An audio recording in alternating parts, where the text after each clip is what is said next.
This is ContactTalkRadio.com, consciousness in action, and you are taking action into your consciousness by tuning into Contact Talk Radio. And on TuneIn.com, Hing.fm, and UpSnap Mobile. Contact Talk Radio. Hello, I'm Chris Flisher, and welcome to Turning of the Wheel, an intelligent, lively discussion on astrology, art, and adventure. Timing is everything, and as the great wheel turns, we are best prepared when we are best informed. Join me as I explore the current planetary alignments and offer insights for coping with change. Educational, informative, enlightening, the Turning of the Wheel is a welcome pause in your daily swirl of constant change. Through intelligent discourse, inspired guests, and educational segments, I will help to enlighten your knowledge of astrology and guide you to accept change as the great wheel of life turns. Call in with your questions and speak with some of the greatest visionaries in the time-tested practice of astrology. Turning of the Wheel, Astrology, Art, and Adventure with Chris Flisher, each Saturday live, 11 a.m. Eastern, 8 a.m. Pacific, on Contact Talk Radio.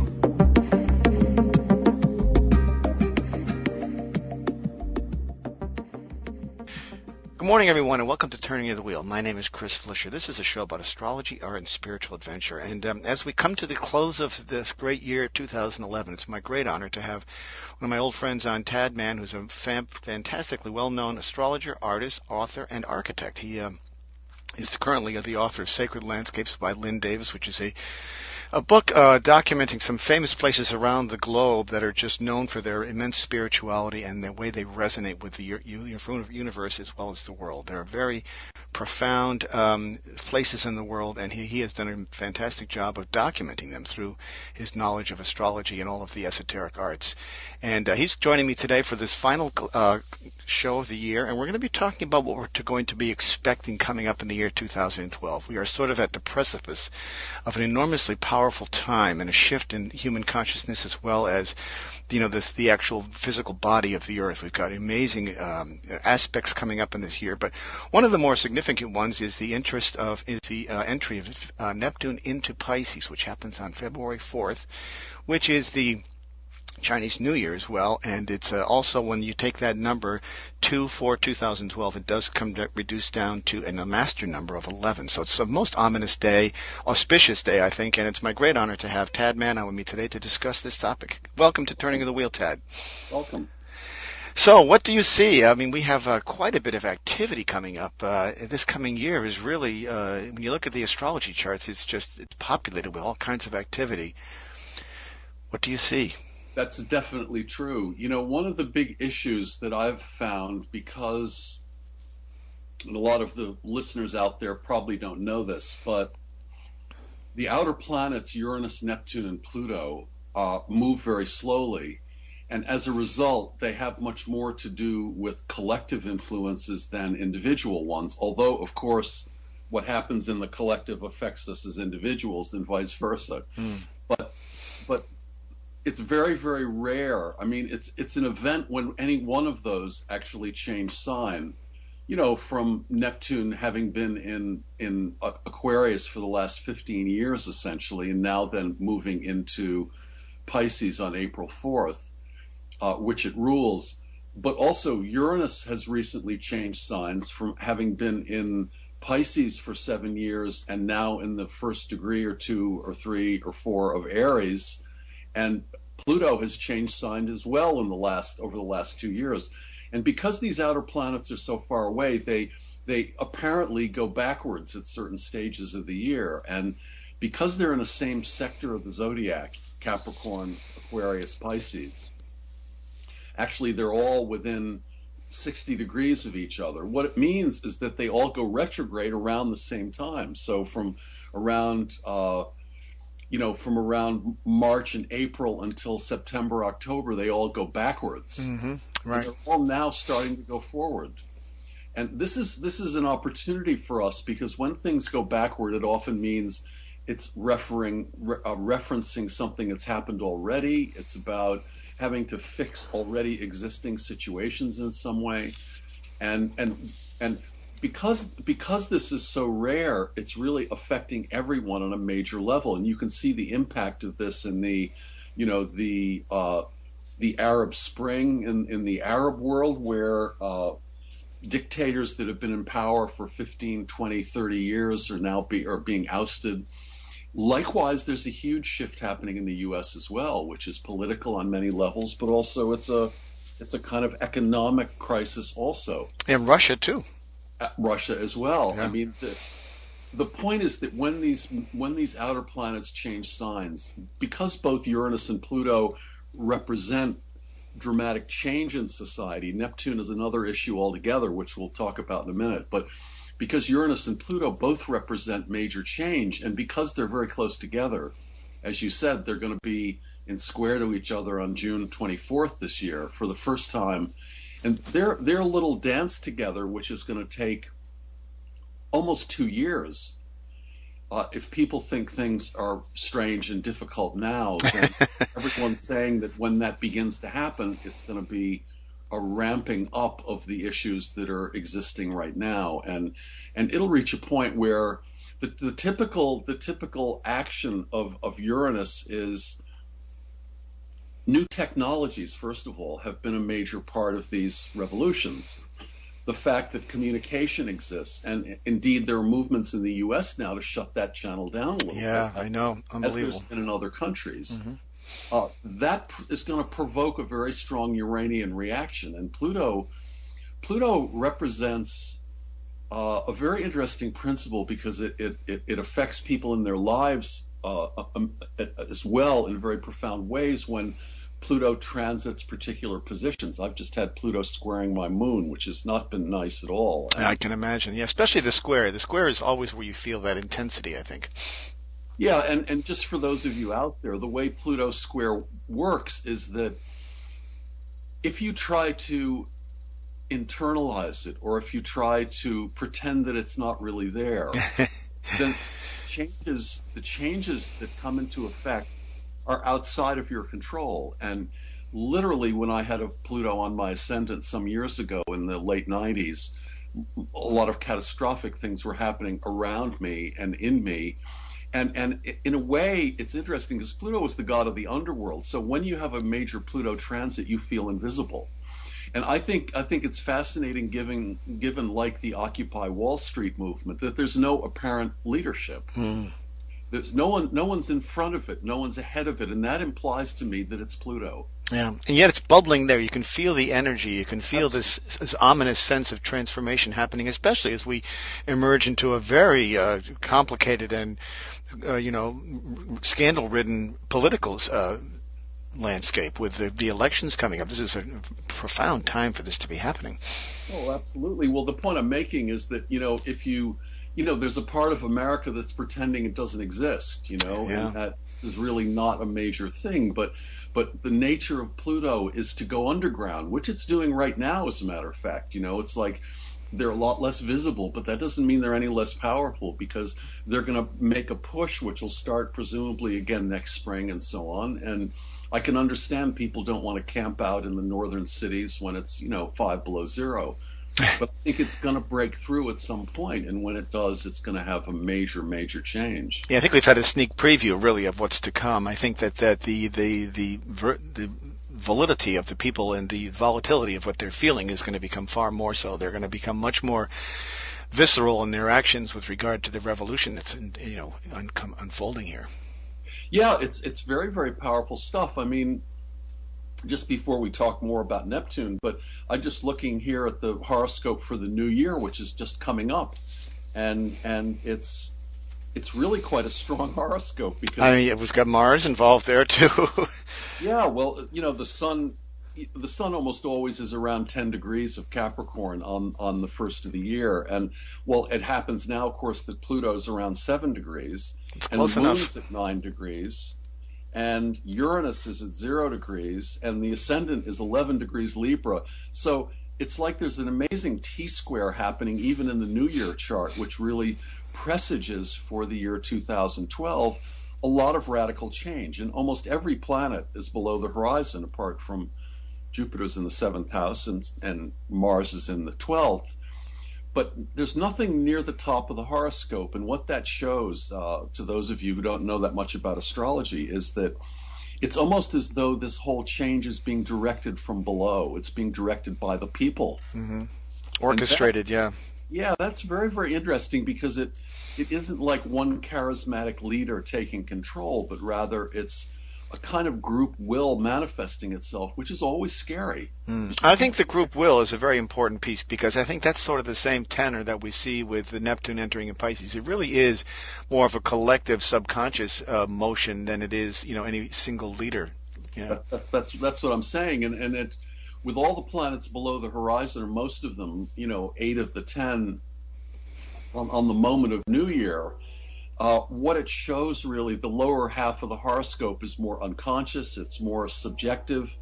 It's like people worried about their own existence, It's not fighting for some abstract idea. It's something that's very, very immersive and something that, I don't think I know anyone that isn't being directly affected by what's going on right now. So, that puts things in a very different perspective, and I think it does lead to really major social change.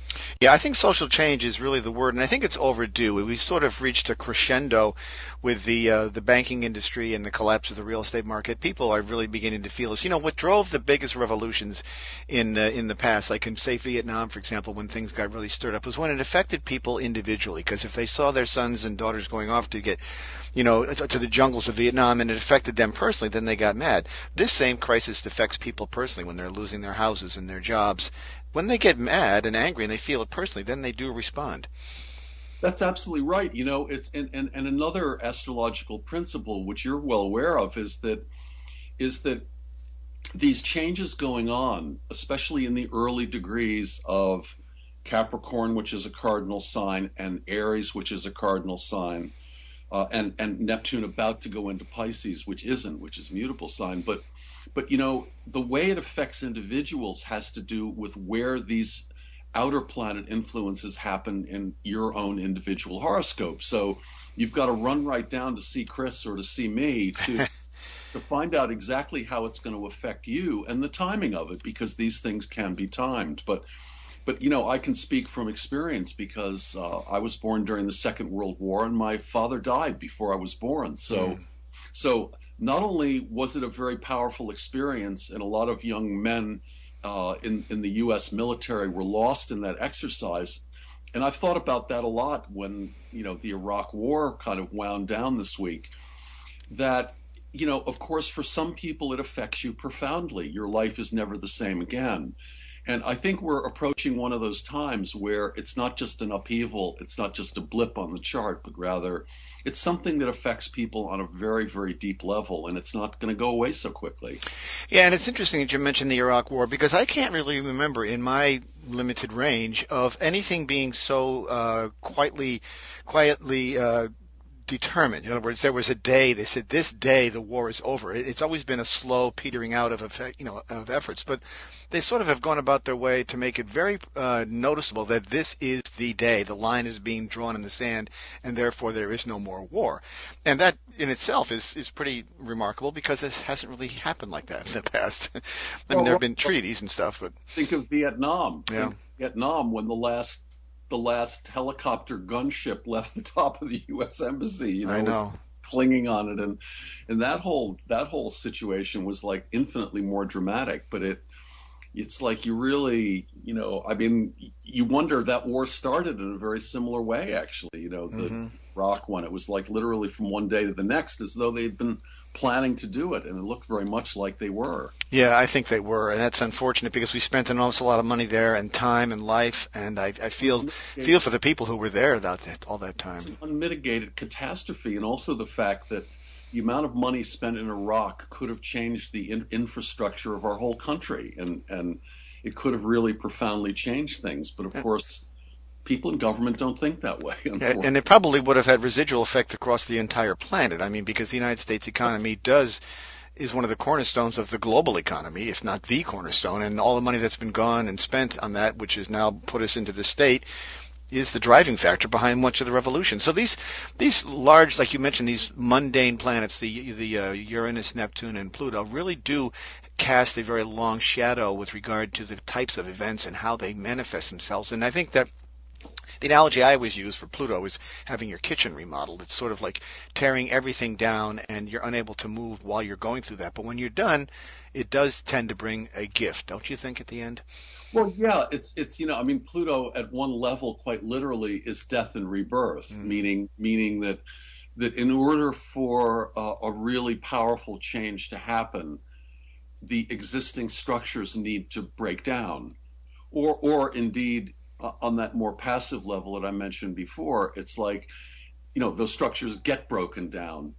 So it really is no prisoners taken, and in that light, it's very, very difficult. Like it'll be interesting for you listeners to know that the way Pluto can act on a health level is quite profound. I wrote a book years ago called Astrology and the Art of Healing, which is now available as an ebook. But one of the major things I learned over the years, having had, I don't know, 6,000 or 7,000 clients in the last 40 years, is that when you ignore Pluto, you do so at your peril, because it internalizes itself, and that huge growth that's associated, or the death and rebirth, implying a new growth that's associated with it, often manifests as a cancer, for example.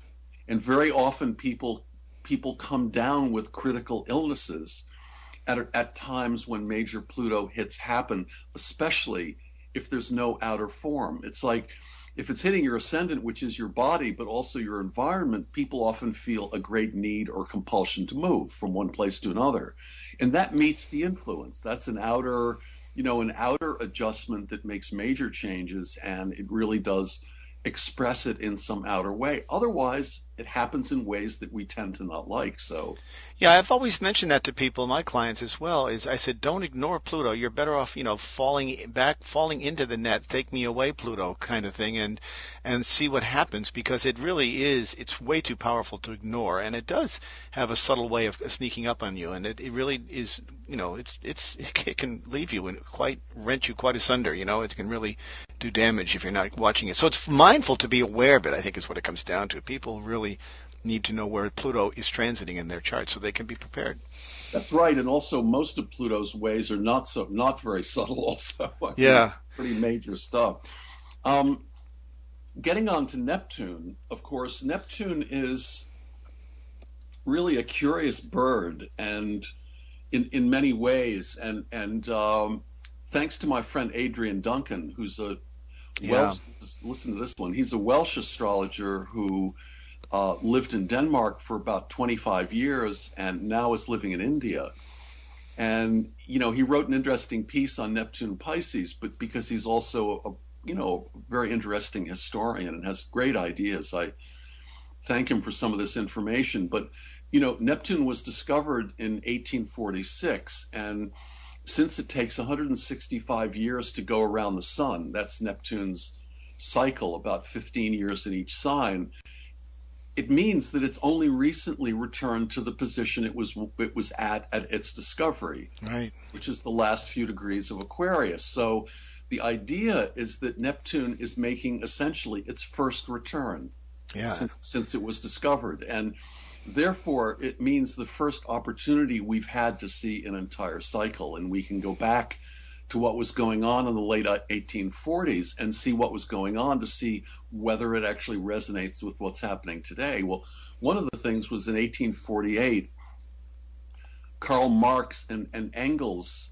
published the Communist Manifesto, which was, a reaction to the inhuman side effects of industrialization. Factories were happening all over the place. And now it's ironic because all of the manufacturing is leaving this country. It's leaving Northern Europe. Also, there were lots of books that were about social realism and social democracy. And there were all kinds of, essentially demonstrations and revolutions by the people saying essentially that they didn't want to be subjected to these inhuman situations. And we see the groundswell of that beginning. We see, the Putin in Russia, this massive undertaking of, sort of public defiance of his dominating role is really very resonating with that same time. Absolutely. And Neptune, for those of you who aren't that familiar with it, Neptune rules a number of things that are very significant and tell us a lot about the kind of effects that it's likely to have. Like, for example, it governs gases, it governs imagery, it governs cinema and illusion and fantasy, drugs, chemicals. Around, in the 1850s, was interesting, the first photography happened. That was the beginning of a revolution that we see now, which is that people are riveted to their little electronic devices, watching things that have already happened, continually. And it essentially takes one out of the world when that happens. It really does. I mean, you sort of, you look at any subway or any train or any airport, you see people glued to these minute screens, and they're sort of lost in a world of illusion. Illusion, delusion are very Neptunian kind of phrases, because it is that sense of that sort of like that veil you're looking through. And the little tiny phones and stuff are a veil of looking at the world. It's sort of your vision is skewed to that tiny screen, which then opens up into a larger portal. Rather than looking at the world as it is, you're looking through this little window. Well, yeah, and taking it on a wider scale, it's like, it reminds me almost of like the fall of Rome, in the sense that sports on television, becoming such a gigantic influence. People are more interested about where, what LeBron James is doing and what A-Rod Rodriguez are doing, making obscene amounts of money. Yeah. I mean, literally, I figured it out last year that Alex Rodriguez on the Yankees makes more money every game he shows up to than I make every 10 years. Yeah, it's crazy. I mean, how many zeros do you need after the decimal? I mean, before the decimal point. That's what I don't understand. You don't even have physically the capacity to spend that money in lifetime, really. Well, that's right. I mean, he's making essentially $1 million every 5 or 6 games. Yeah, it's just insane. $260 million, I think, for 10 years. Even if you took 2 zeros out of that, most people would be overjoyed with $26 million. Oh my God, you could take 5 out of it. But anyway, Neptune also is about pain killing. Anesthetics were developed in the 1850s. Opium became, the foundation of all kinds of drug strategies. Cocaine was, in the early versions of Coca-Cola in the late 1800s. So the idea of Neptune is about, creating a smokescreen of illusion. Yeah.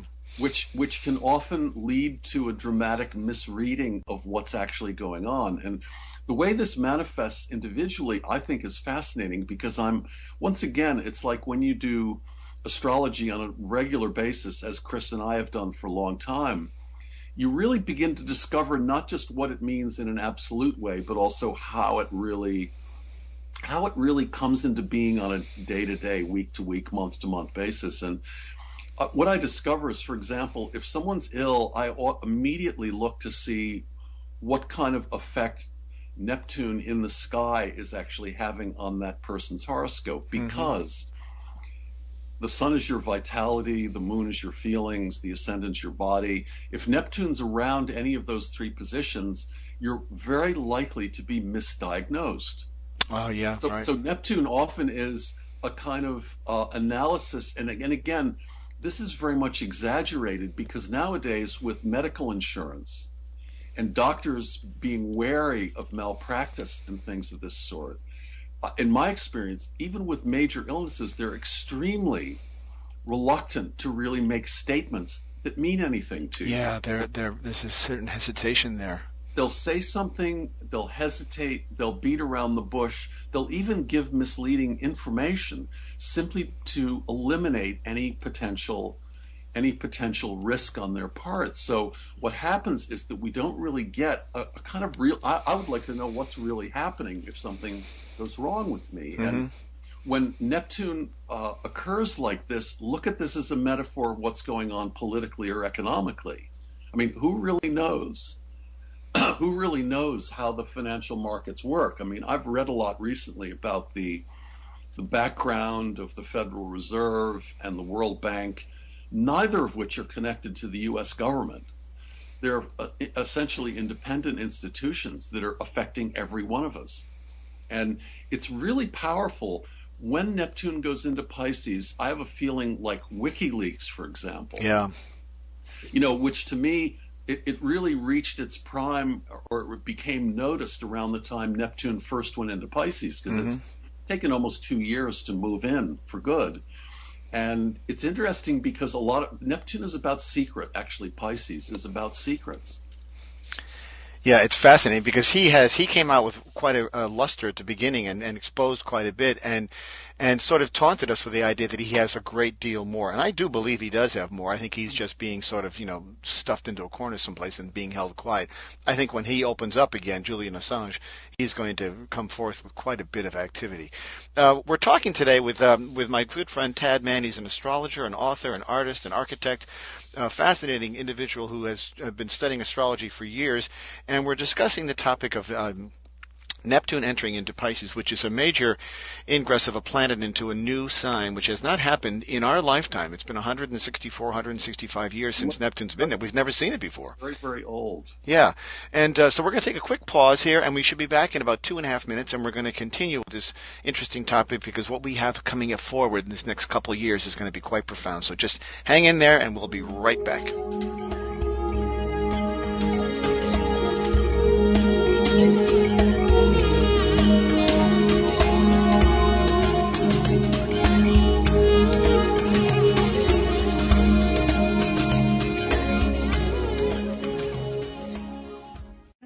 As the world shrinks and our barriers come down, diverse cultures are striving for harmony, balance, and peace.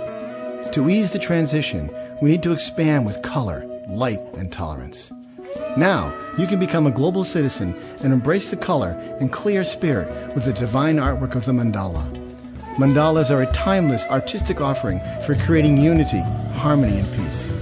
My name is Chris Flisher, and I've spent years creating mandalas, and they are now available online at www.chrisflisher.com. Come and experience the world of color, form, and function with t-shirts, coffee mugs, note cards, and limited edition prints. These vibrant, lively paintings and products express optimism, oneness, and spiritual balance for all who use them.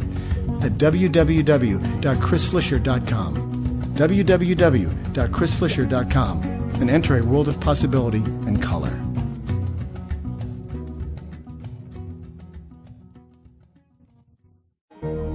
What is your destiny? Where are you going? What is your real purpose? Do you know? Do you want to know? Of course you do. It's your duty to yourself. We are all here for a reason, and we all have great potential. Discover all of this and more with a professional astrology reading. My name is Chris Flisher, and I can help you. Discover your strengths and work on your weaknesses, and live your life to its fullest capacity. Based on your birthday, birthplace, and birth time, an authentic astrology reading will allow you to live your life to the fullest and reveal your true purpose. Only real astrology can give you real information. It is your destiny, and it is your path. Write me at chris@chrisflisher.com and book a reading today, or call me 978-264-0668. That's 978-264-0668. www.chrisflisher.com.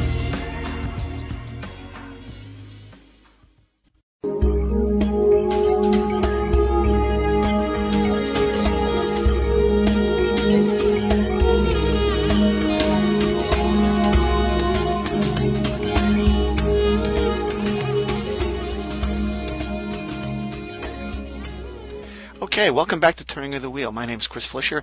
My guest today is Tad Mann. He's an architect, an author, an artist, and most importantly, an astrologer of the highest caliber.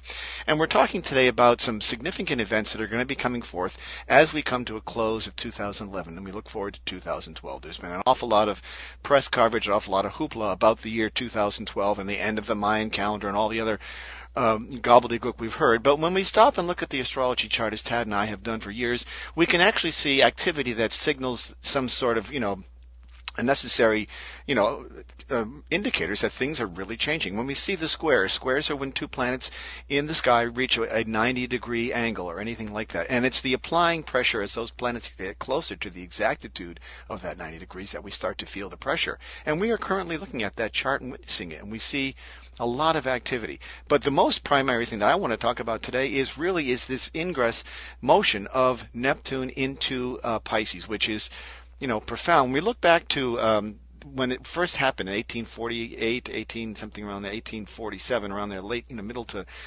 late 1800s, we see, that was a time when Carl Jung and Sigmund Freud were working together, wasn't it? Or is that too late for that? No, Freud and Jung was around the turn of the century. Turn of the century, right, yeah. Well, you mentioned cocaine. That's what made me think of Sigmund Freud. But I know that, some of the events that took place back then do sort of... Now, do you think that historically, when you look back at that time, do you think that the second rotation or the second return of Neptune would indicate a similar theme, but perhaps a different theme based on the surrounding planets that are happening at the same time? Well, of course, the biggest change is that with the Uranus-Pluto square coinciding with Neptune entering Pisces for good. Yeah. As I said, is going to have a huge impact on it, because it will. The influence of Uranus and Pluto is to exaggerate whatever else happens. I mean, I often say about Pluto that Pluto takes whatever particular planetary energy it's around and amplifies it out of control.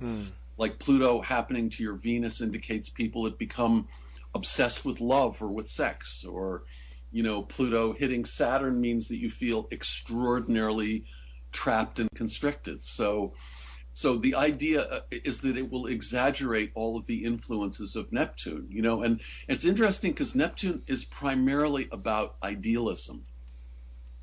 It's like, I think about it in respect to, also in the 1840s, a war was brewing in America that was about a collision of ideals, which is the Civil War. Yeah. North and South happening, in the early 1860s. And of course, Neptune is about what you consider to be your reality. And it's about expanding consciousness. It's about also what you really believe in dimensions in consciousness. So the idea about Neptune is that whatever your reality is, Neptune will dissolve it. And when your reality is dissolved, watch out, because we begin to really suffer from it. And that's really the kind of flip side of Neptune. And look now, there are certain myths about what America is. And I believe that a lot of those myths are being shattered as we speak. Oh, clearly. The whole idea of equality, of the basic principles that everyone believes our country is so upstanding about, are actually proving to be illusions. And looking back at Ronald Reagan, which to many people's minds in my circles is really like the beginning of the end in a way, when Neptune entered Sagittarius and the Star Wars initiative happened. But Neptune in Capricorn, the recent 15 years, is all about Wall Street and greed. It was 15 years ago was when these Wall Street guys began making $20, $30, $40 million a year. Yeah, and it's funny. Yeah. I always think of that term, which I think if in history gives us a great chuckle, but at the time I'm sure it was somebody's bad luck to have chosen the word trickle-down economy. When I think of trickle-down economy, I always chuckle because that's exactly what it is. It really is a trickle-down, and I know that Ronald Reagan didn't intend that to be the case, but when we look at a trickle means a slow drip, and we're not getting anything but a slow drip from the top 1%. What we need is a rain shower. We need a monsoon, not a trickle. Right.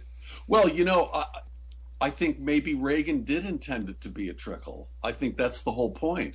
Well, yes, I know. I think you're right. I mean, that is true. That's exactly what it certainly manifested as. And he was, and he considered to be one of the great presidents, but he really was, he created so much damage. He laid the groundwork for all that what's unfolding right now. That's right. And nowadays, what is our real economy? It's very ethereal, like Neptune. Mm-hmm. It's about tech companies, it's about software, it's about digitalization. They've really essentially stopped making CDs for music. It all goes through the waves. Essentially, DVDs are almost becoming obsolete. Yeah. I was involved with a company and have been for the last 10 or 12 years called Mystic Fire Video that did the Joseph Campbell series, The Power of Myth, years ago. It was started by my ex-wife, and I'm now helping to run it. And it's interesting because, 10 years ago, we were making a very good living, or they were making a very good living selling videos and DVDs. Well, that doesn't exist anymore practically. I know. Everything's in the cloud, and the cloud is I think the cloud is a perfect word for Neptune, because there really is certainly a fog-like, attributes to the cloud, and Neptune really is about being in that sort of foggy area. And having all this stuff reside in the cloud, I'm not particularly fond of the idea, because it seems sort of Big Brother-ish to have it all sitting out there someplace, It's not in our control. I don't like the idea of having all of my information on someone else's computers like that. And that's just one of the signs of this whole shift that I think are quite profound. Another one I have to say is that, I do a blog for tarot.com because I write lots of reports for them. But one of them is a kind of astrological feng shui report, which you should check out if you're interested. Yeah, I would love that. But the idea is that when the Gulf problem happened last year, that to me seemed like a classic Neptune in Pisces, because Pisces is the sea. Yeah. And Neptune is also the god of the sea. Mm-hmm. And just think of what happened when there was chemical pollution of oil, which is also Neptune. That there's a great quality right now and a great danger of allowing the need for oil, the need for fossil fuels, and the importance and dominance of science and chemistry is really a huge issue. When I think about, I live in upstate New York, and there's a huge raging debate about what they call hydrofracking. Right, of course, yeah. Which is essentially pumping under huge pressure, gigantic amounts of water underground, mm-hmm. as a way of pressing natural gas out. Well, it turns out that hydrofracking pollutes water within hundreds of miles of these places, and they're doing it all over the U.S. and claiming, you see these very optimistic ads on television, during the NFL games and so on. Right, yeah. Oh, this is so wonderful, the ads from ExxonMobil and so on, saying this is absolutely the most wonderful thing. Lots of jobs, and our economy will rebound. We won't have to depend on foreign countries. Meanwhile, we're disturbing the core of our water. And the core of the crust of the Earth, which is very much of a Pluto and Capricorn being a cardinal Earth sign. It's about, disrupting the crust of the planet. That's right. So a lot of this, to me, the bottom line is all about really learning that the idealism which we've grown up with, and which has been in this country. I lived in Europe for 30 years, so I got an opportunity which was priceless to be able to see America from other people's points of view. I mean, they just think of it as a joke completely, but Americans hold on to this incredible idealism and a very naturalistic Cancerian way of seeing things. America is a Cancer country. Right. So, but it's very funny because I believe these ideals really do need to be radically shifted. And I'm hoping that with Neptune and Pisces, that a more empathetic, these are the positive qualities of Neptune and Pisces, is a tremendous empathy. The idea of really working with people on larger levels. I lived in socialist countries for years, and it's nowhere near the way socialism portrayed in this country, but it's really people feeling some interconnection with government. Yeah, I like that idea. I've always been talking about that with regard to Neptune and Pisces. I sort of see it as a return to the tribe, for lack of a better word, sort of a people being able to share resources on a more basic level, rather than, I always use the analogy, any American street you go to, you have 7 houses in a row, there's 7 lawnmowers in each, there's a lawnmower in each of those houses, and yet they only use that lawnmower 1 day a week. And so you think about that concept, and if you took that same concept, you put it to playgrounds or basketball hoops or whatever, you see that people have become very individualized, and that it's now, I think we're going to be seeing a return to that sense of tribe where we'll be able to share resources simply because of the economy. Right. No, I agree. When I lived in Denmark throughout the 90s, and and I was involved with some people that were not founders, but they were like major proponents and supporters of a movement that was called co-housing. And Right. it's a very interesting concept. I should just mention it quickly because it is very Neptune and Pisces. But the way co-housing worked is exactly the way Chris was just saying, which is that 8 or 10 people would get together, or 8 or 10 families would get together and buy 11 properties. And they'd take the 11th property and it would become communal. And it would be a place where instead of each parent cooking dinner for each kid every evening, and then the parents having dinner, one family a week or one family a night made dinner for all the kids. Yeah. And they bought supplies in common. They ordered, toilet tissue and soap and all of those things. They had 1 or 2 sets of washing machines. They had one lawnmower. They had a communal place where they would hire a nanny to be there to look after kids in the afternoons. But it was a fantastic arrangement because it wasn't like their finances were completely taken over. In fact, they weren't affected, except everyone benefited by sharing these resources. And I think that's going to happen. It's going to be something we're going to be forced to do, for sure. Well, I think we're forced to do, but I think I think people should see a certain comfort in that, because it's sort of like somebody's got your back that way. Whereas now we're sort of waving in the wind out there, waiting for the next financial disaster to take our whole structure down.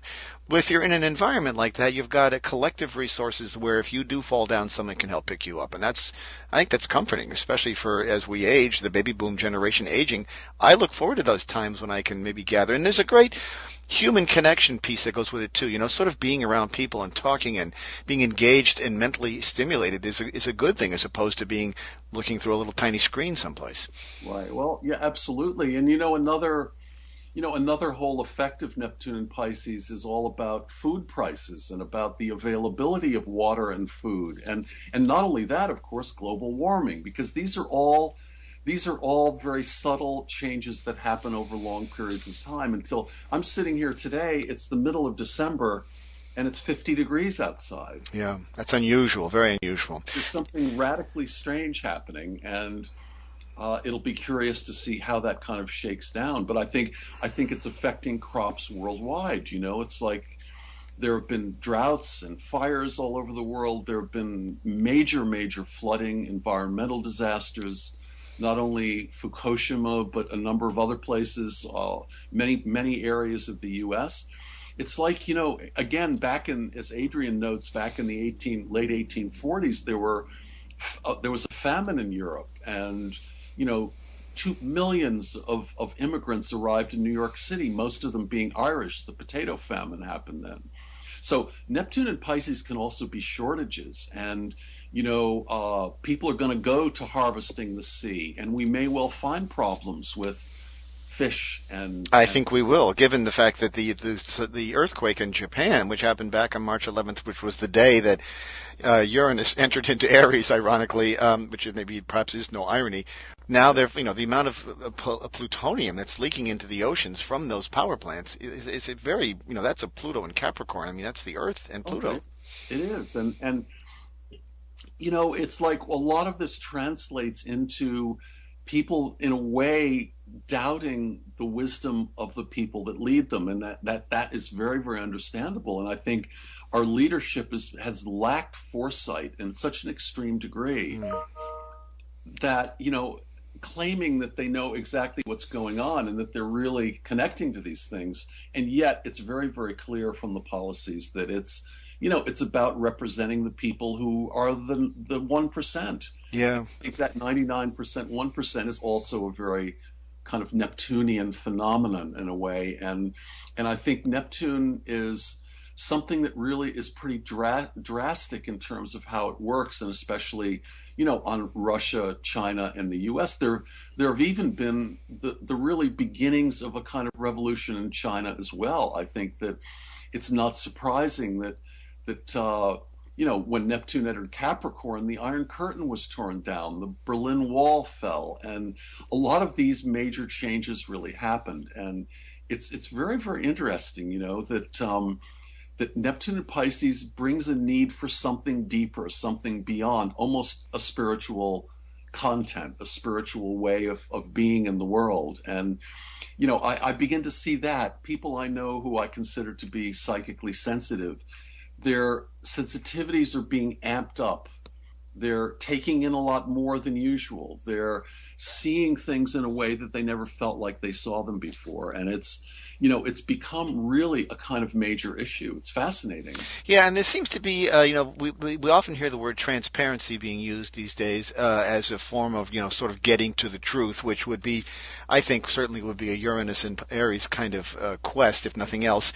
And, with the internet and the availability of, instant, recall, there is a great deal of that going on, and I do think that we have, for too long, taken the advice of those in power, sort of by rote, as if they knew what they were talking about. I think that we're finding that perhaps the man behind the curtain really is just that, a man behind the curtain. Right. Well, I think that's very much the case. I think, as I said before, this whole issue of idealism and particularly misplaced idealism. Mm-hmm. That, of course, you see that. It's very, very easy to, in the same way Neptune often represents misdiagnosis, it's very easy to just simply not diagnose it properly. Yeah, just sort of turn your head the other way. It's really about the illusion piece is what sort of really gets me, because I think that if you're looking at the world through rose-colored glasses, or you've got Vaseline on your lens, for example, you're not going to be seeing the clarity with which we need. And I think that's one of the things that's been perhaps brought to light, especially, when we get to the late degrees of a sign, we typically see the activities tend to be a little bit more, inflamed and a little bit more lively because of that tension between the crossing of the cusp. And I feel like, I feel that this illusion piece is really fairly significant when we watch these political debates or we hear people talking. It's really kind of disturbing. Well, also, it's disturbing to hear the mindlessness of some of the candidates, who don't have a clue about history, geography. It's like you really wonder, because they seem to be oblivious to exactly those issues we're describing, which is people do have this kind of illusion about what America really is. Mm-hmm. And the way I look at it, and I don't think my view is that distorted, is that I really don't see that kind of view is a valid one. And that's the first step to really changing something. Most people, in America, as many people have pointed out, the media is really corporate owned, and they're shutting down those channels. And the real news we actually get is becoming more and more limited. And that's really, again, a Neptunian issue. It's like Neptune governs things like propaganda. Yeah. And I think we're in the midst of what is essentially a gigantic propaganda campaign to really undermine people's capacity to know what's going on. I mean, the Julian Assange thing is part of it. The corporate clampdown on the internet is part of it. I just really hope that, the kind of open up movement, the Occupy movement, or whatever it transmutes into, is something that's going to actually open things up for us and allow a greater dissemination of information. Yeah, I think there's a heightened awareness that comes with it. When we look at when you were talking, I was thinking about the political debates where we saw several key players who were touted to be, wildly popular and raging up the polls, sort of really stumble in a major way that was visceral and very tangible and very real in real time. So much so that a single word or a single phrase or a captured moment totally undermined and took out their whole reason to be. I'm thinking of Rick Perry in particular. I mean, to have an oops that big is game changing. Yeah, well, I mean, that's the way politics is these days, and that's crazy. Also, it's like, the amount of coverage, the amount of information that these people transmit is so staggering that the probability of really making a slip up, I mean, this is probably in their favor, but the probability of saying something that's unintentional is probably very great. But yeah. Be that as it may, it's like the thing that bothers me is there seems to be an intrinsic lack of correct information, and everything is so partisan that I don't get the feeling that anyone is really acting in the best interests of us out here. No, that is the single takeaway that I bring to it. That's a very valid point. It is all self-serving on their part, and that when people begin to realize that on a very inner level, that it really isn't about us, that's when the poop is going to hit the ventilator for sure. I think because it's. Of course, the people that represent us are all in the 1%, because you cannot be in politics if you're in the 99%. No. You've got to be very, very wealthy, and you have to represent the influences of that 1% in order to even be in the political arena. So Right. with very, very few exceptions, there are some exceptions, of course, but like Barney Frank, for example, in New Hampshire. But, to a large extent, it seems to be axiomatic nowadays that the people that are representing us are people like Mitt Romney, for example, from a totally corporate background. Yeah, and a very elusive, shady background at that. What we really need, I think, and the times might be ripe for this, would be a certain working class hero to sort of rise to the occasion. I'm thinking of someone who's like a Robin Hood, who would come to like a Gandhi kind of person who has the power to lead, but lead from a very much of a pedestrian viewpoint. Right. Yeah, I think you're right about that, and I think that it really does need something like that for sure. But whether that's likely to happen, I don't really have a clue. But Well, it would be the right time for that to happen. I mean, it may not be in this obviously this election, but I could see it happening down the road, sort of as people begin to pick up on this wave and they begin to feel it on a deeply subconscious level. It could be the right time to sort of overturn that apple cart and reach out for someone like that. But I do think that the rise of someone such as that, some sort of firebrand who was a real working class representative coming to the forefront, would be a welcome change. I mean, I think most of us would latch right onto that, because that person would have walked in our shoes. I agree, Chris. That's very Neptune and Pisces of you. Yeah, yeah, I think so. I was wondering if you were available to take that role on. Yeah, right. Yeah, right. Look, I'm just trying to put one foot in front of the next one. Well, we would rally behind you. I would certainly be there. But I have to say that I'm working on a film project now that's just starting with the Dalai Lama, and a lot of it is about really trying to understand how to be happy, essentially, Mm-hmm. and how to maintain a sense of equilibrium in a time which is extremely troubling. And I think this is really a side effect of the issue. One of the things, because I'm a primary researcher for this project, and one of the things we realize is that instead of meditating, which is a very easy and very positive and very beneficial way to deal with stress, to deal with, how do you deal with the changes that are actually happening around you that you really feel powerless to really affect? That a lot of people are turning to drugs. Mm-hmm. It's like to relieve stress. It's like when I see these ads on television, it's like, someone who has heartburn or indigestion. I find myself wondering, why doesn't the ad say, "What are you eating?" Yeah, I know. It's always it's acid reflux. It's never preventative. It's always reactionary. And don't change your diet. Take this medicine and keep eating, Wendy's or McDonald's or whatever it happens to be. And it's kind of staggering, but that's also a kind of major Neptune and Pisces issue, because they're essentially saying, just make the symptoms go away and you'll be all right. Don't really look at the root cause. And yeah. I think that's so symptomatic of where we are these days. And I think that it really is a great lesson to be learned. I formulated something recently that's been going around in my mind for ages and ages, years. And I suddenly put it in a different kind of form. But the message was, because I do a lot of relationship work with people and talk to them about who they're meeting and what's going on about their relationships in life. And I suddenly realized that everyone you meet is a messenger. Yeah.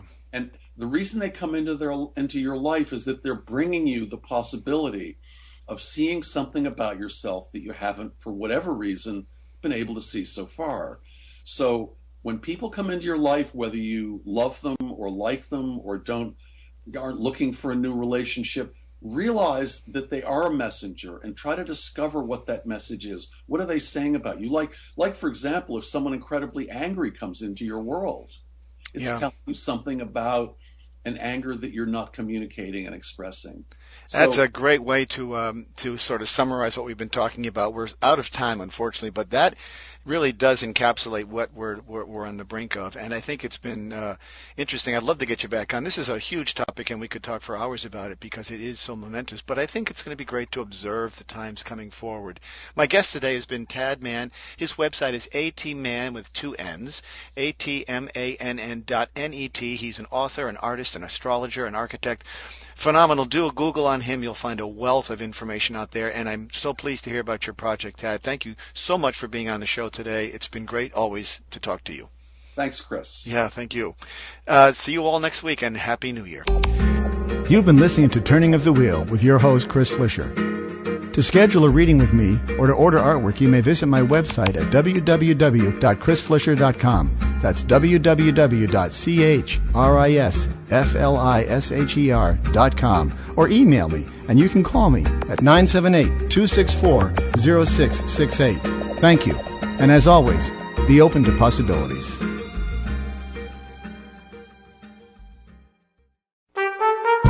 In astrology, the sun and moon represent the masculine and feminine principles, while Aries and Libra represent the axis of relationships. Tune in when Chris Flisher and his Aries sun go head-to-head with Deborah Clement and her Libra moon about a subject near and dear to everyone's heart.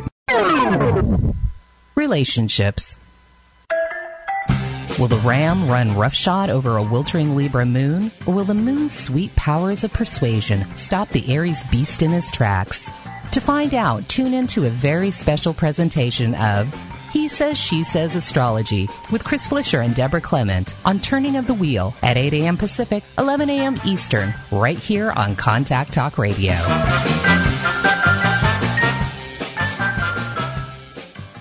He Says, She Says Astrology every fourth Saturday of the month on Chris Flisher's Turning of the Wheel.